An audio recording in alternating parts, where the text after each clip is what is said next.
Taste the Daily.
மகாராஷ்டிராவின் தற்போதைய அரசின் ஆயுட்காலம் முடிவடைய இருக்கக்கூடிய நிலையில் மகாராஷ்டிராவின் அடுத்த முதல்வர் யார் என்கிற கேள்வி எழுந்திருக்கிறது. அது குறித்து பாஜக தலைமை தீவிரமாக ஆலோசனை நடத்தி கொண்டிருப்பதை அண்மை செய்தியாக பார்த்து கொண்டிருக்கிறோம். இது பற்றிய மேலும் விவரங்களை வழங்குவதற்காக எமது மூத்த இணையாசிரியர் சலீம் இணைப்பில் இருக்கிறார். சலீம் வணக்கம். இது பற்றிய முழு விவரங்களை பதிவு பண்ணுங்க. மகாராஷ்டிராவை பொறுத்தவரை தேர்தல் முடிவுகள் மிக தெளிவாக வந்துவிட்டன. பாஜக கூட்டணி அபார வெற்றி பெற்றது. ஆனால் முதலமைச்சர் யார் என்பதில் தெளிவில்லாமல் இருக்கிறது. காரணம் என்ன? மகாராஷ்டிராவில் 5 ஆண்டுகளுக்கு முன்பு சிவசேனா உடையவில்லை, தேசியவாத காங்கிரசும் உடையவில்லை. கடந்த 2 ஆண்டுகளில் தான் இந்த கட்சி உடைந்து சென்றது.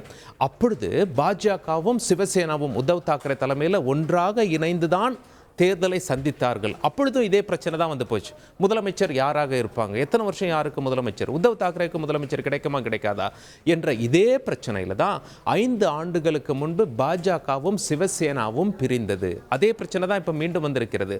அப்போ 5 ஆண்டுகளுக்கு முன்னாடி பிரிஞ்ச பாஜகவும் சிவசேனா காங்கிரஸ் மற்றும் தேசியவாத காங்கிரஸோடு கூட்டணி வைத்து உத்தவ் தாக்கரே முதலமைச்சராகிவிட்டார். ஆனால் 3 ஆண்டு கூட நிறைவடையில் உத்தவ் தாக்கரேவுடைய சிவசேனா உடைந்து விட்டது. உடைந்த கட்சியை கொண்டு எம்எல்ஏக்கெல்லாம் கொண்டு சென்று ஏக்நாத் ஷிண்டே பாஜகவுடன் கூட்டணி வைத்து அவர் முதலமைச்சராகிவிட்டார்.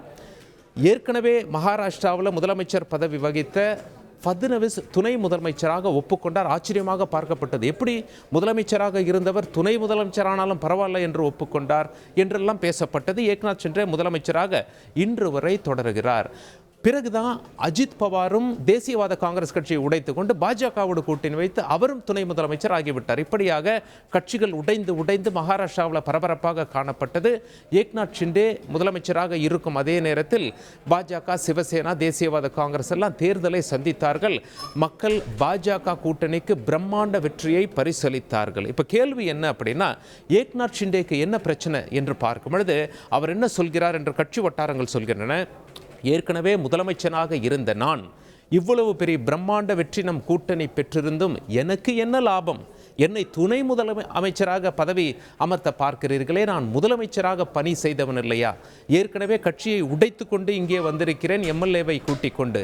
இந்த நேரத்தில் நான் முதலமைச்சர் பதவியை விட்டு கொடுத்தால் என்னுடைய எம்எல்ஏக்களை எப்படி என்னோடு உறுதியாக நிற்க வைப்பது? முதலமைச்சர் என்ற ஒரு கவர்ச்சியான பதவி எப்படி இருக்கிறது? துணை முதலமைச்சர் என்ற பதவி எப்படி இருக்கிறது?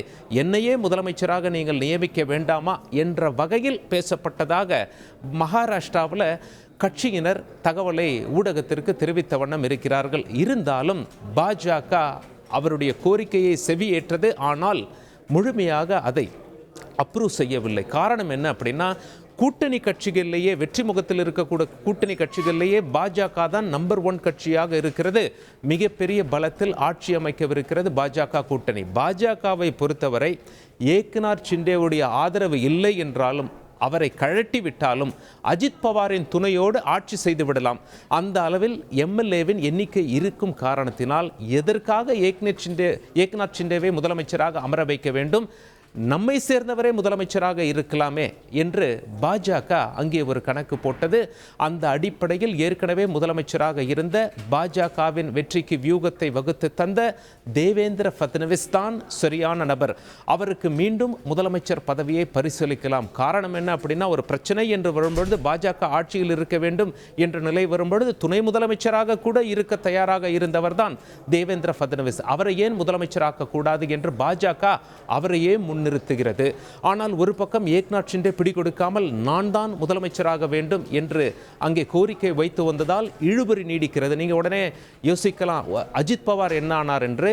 அவரை அரசியல் ரீதியாக எவ்வாறு செய்கிறார்கள்னா அவுட் ஆஃப் சிலபஸ். அதாவது அவர் முதலமைச்சர் பதவிக்கு சுத்தமாக ஆசைப்படவில்லை, துணை முதலமைச்சராக இருந்தாலே போதும் என்ற எண்ணிக்கையில் அவர் இருக்கிறார். காரணம் என்ன, பாஜகவும் ஏக்நாத் ஷிண்டே தலைமையிலான சிவசேனாவும் கொள்கை ரீதியாக ஒன்றுபட்ட கட்சி.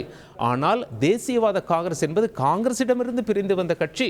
சரத்பவாரிடமிருந்து பிரிந்து வந்து அஜித் பவாரின் கொள்கைகள் பாஜகவிற்கு வேறுபட்டதாக நிற்கிறது.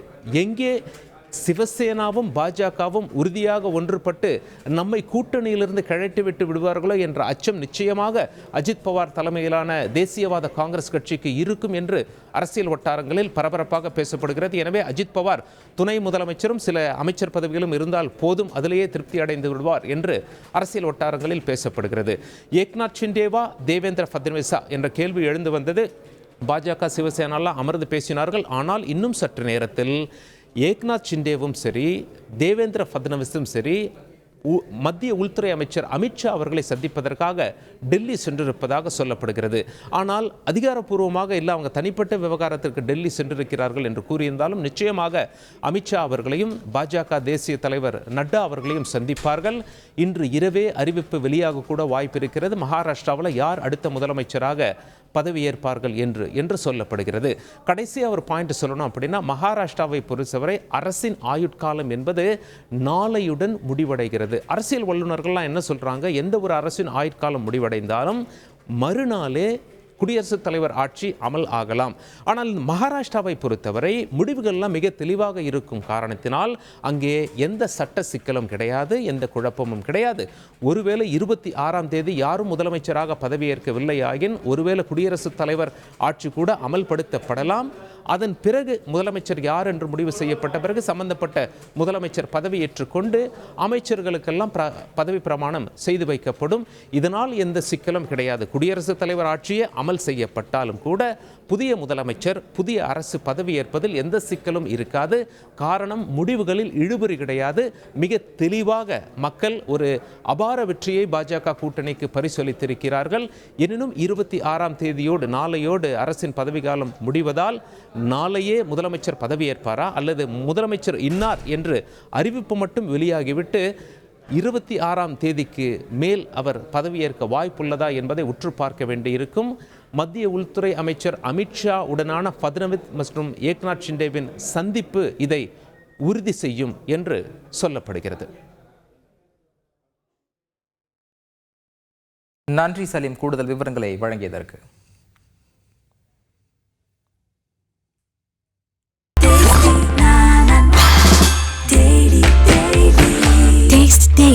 Taste the Daily.